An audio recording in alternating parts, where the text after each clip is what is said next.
Bienvenue dans cette guidance. Je me connecte au guide de lumière pour vous transmettre le message du jour.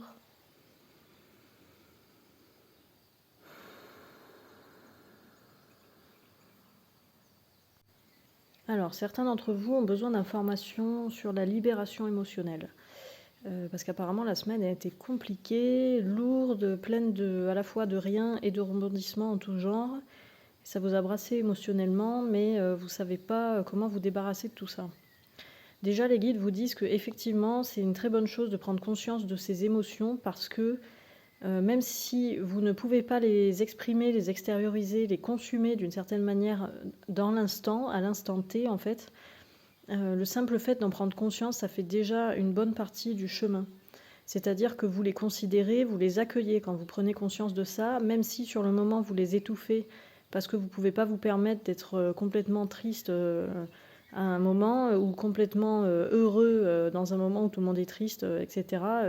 Vous les conscientisez, donc elles existent et donc c'est ok pour... c'est comme si le message émotionnel était déjà passé. Sauf qu'effectivement, derrière, quand vous refoulez des émotions, il est vraiment utile de les extérioriser, même si c'est en différé en fait. Parce que, en fait, si vous voulez, ces émotions, ça fait partie du fonctionnement de l'humain, pardon, et comment dire, c'est comme une forme d'énergie, c'est une forme de carburant, c'est quelque chose qui est vraiment utile et indispensable pour que l'humain puisse avancer. Pour toutes les raisons que ça comporte, mais là, c'est pas tant le propos aujourd'hui. Le propos, c'est de conscientiser que les émotions sont de l'énergie et que si vous refoulez vos émotions, c'est comme si vous gardiez une quantité d'énergie assez importante en fonction du degré d'intensité émotionnelle et de la quantité de ces émotions que vous avez refoulées.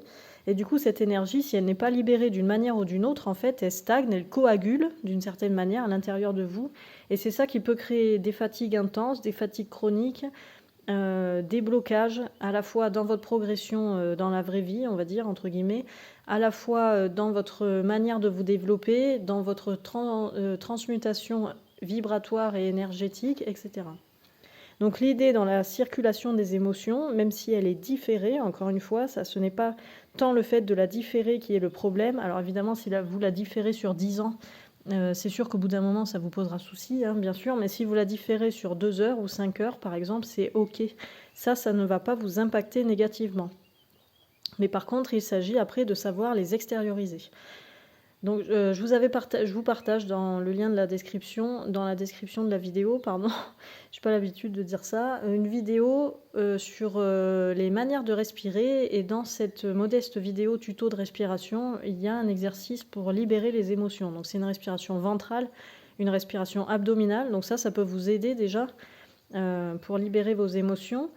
Ensuite, il y a d'autres tips. Moi, je transmets souvent aussi la manière de libérer les émotions en utilisant un support connu extérieur. Donc ça peut être une musique qui vous met dans un certain état émotionnel. Ça peut être un livre, une phrase, un film, un passage de film. Moi, j'utilise beaucoup des passages de films.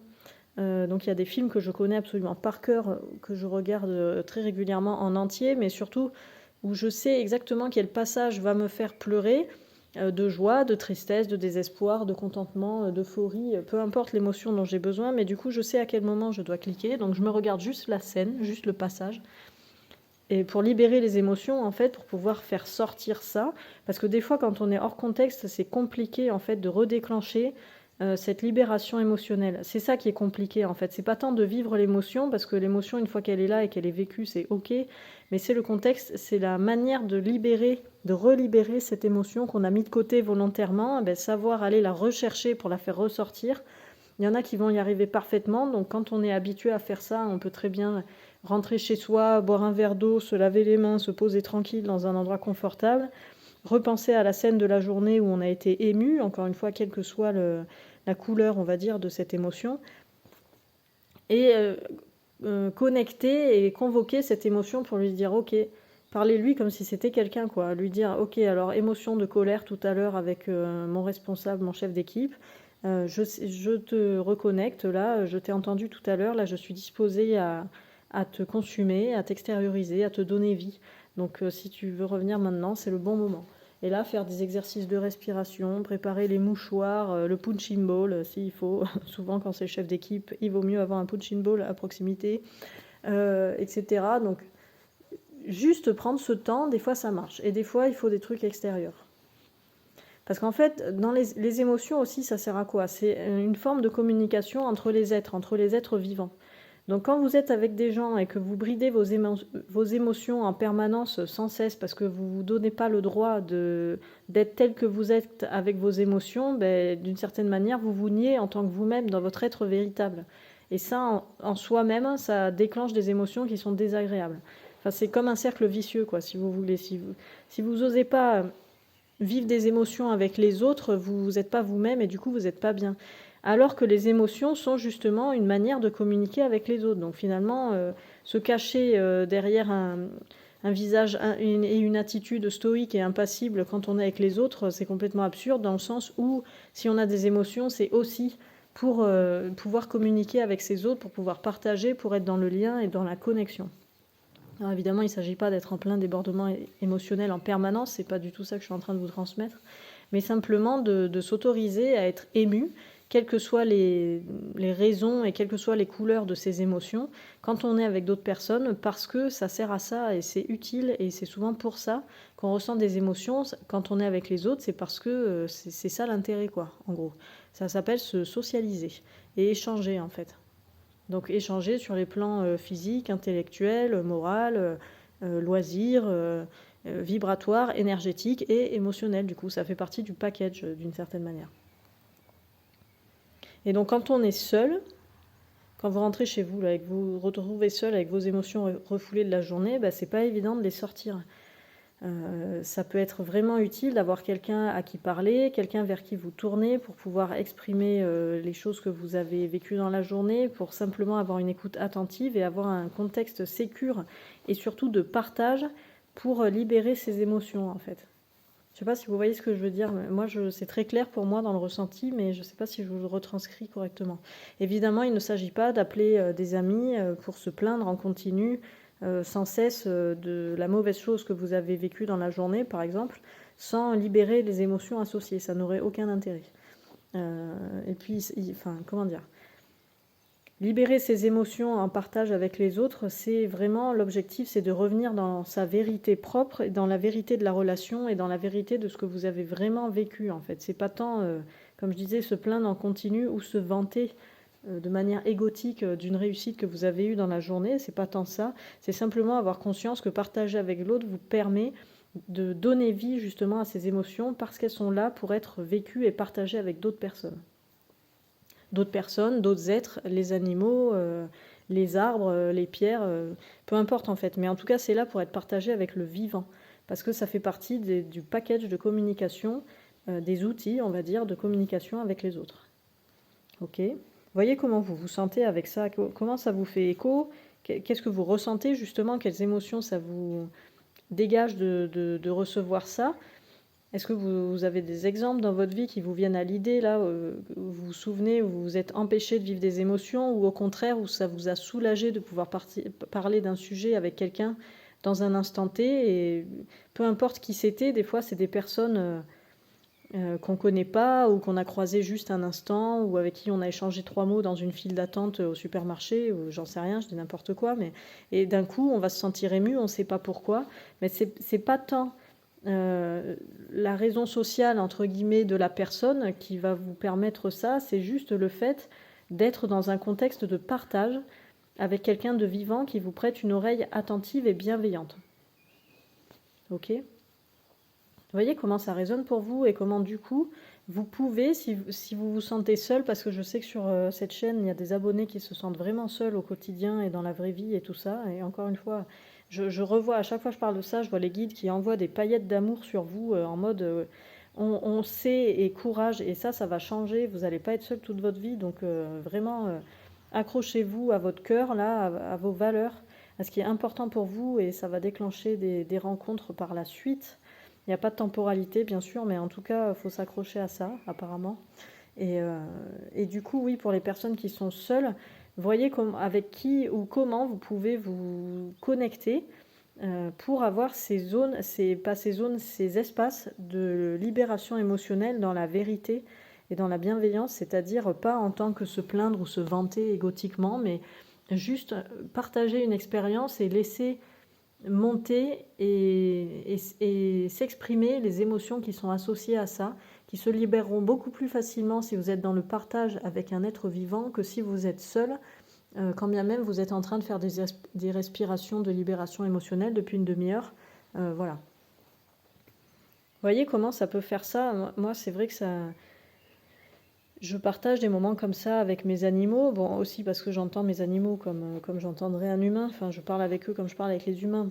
Tout le monde ne ressent pas ça et ne vit pas ça avec les animaux, mais du coup c'est vrai que parfois, quand mes animaux sentent que j'ai des émotions qui sont bloquées ou trop refoulées ou depuis trop longtemps par exemple, ils viennent vers moi et ils me posent des questions ou ils me lancent sur un certain sujet et du coup ça me permet de libérer ça en fait. Et comme ils sont là, présents, bienveillants, attentifs et surtout évidemment dénués de jugement parce que c'est ça toute la profondeur et toute la dimension magistrale de la relation animal-humain, c'est que depuis l'animal, il n'y a aucun jugement.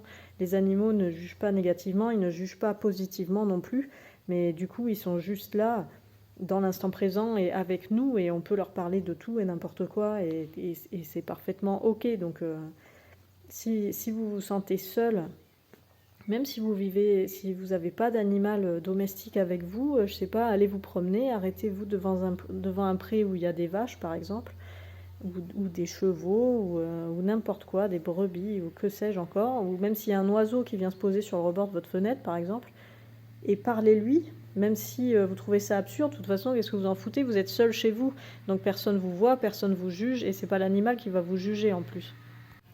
Pardon, j'ai fait pause parce qu'il y a un tracteur, mais apparemment il n'est pas prêt de partir, donc tant pis, je vais continuer comme ça. Euh, Petite parenthèse pour les gens qui vivent en ville, si vous rêvez de vivre à la campagne pour le silence, je vous annonce, hein, désolé pour le désespoir, mais que la campagne ce n'est absolument pas silencieux.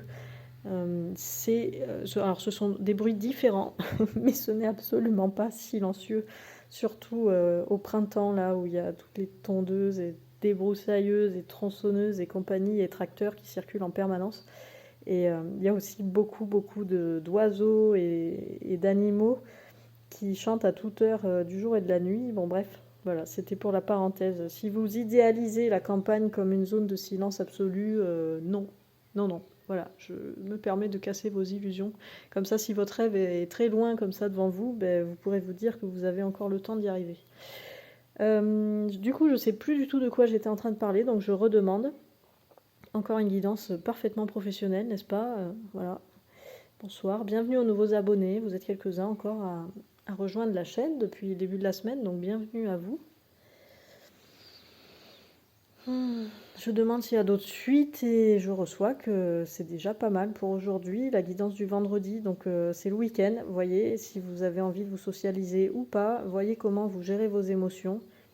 Voyez si vous sentez, si vous avez beaucoup d'émotions à sortir ou si ça va, c'est juste les émotions qui datent du matin ou de la veille au plus tard. Et ça, c'est cool déjà, ça veut dire que vous vous conscientisez de plus en plus et que vous vivez de plus en plus vos émotions en tant que vous-même dans l'instant T, où j'aime bien dire le moment M aussi, parce que je trouve ça joli.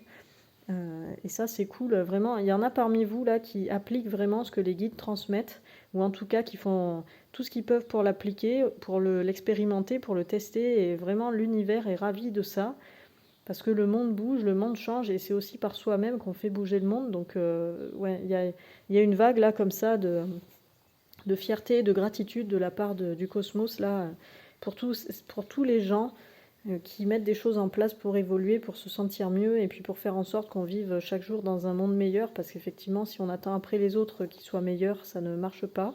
Par contre, si nous on devient meilleur et qu'on accepte que les autres ont besoin peut-être de plus de temps pour devenir meilleurs, ben là on avance vraiment. En tout cas on avance vers la lumière et c'est ça que je partage sur cette chaîne, donc voilà, je vous transmets cette gratitude et ces remerciements de la part des guides pour tous et toutes si vous vous sentez connectés et concernés par cette guidance. Allez, je vous dis à demain pour la prochaine.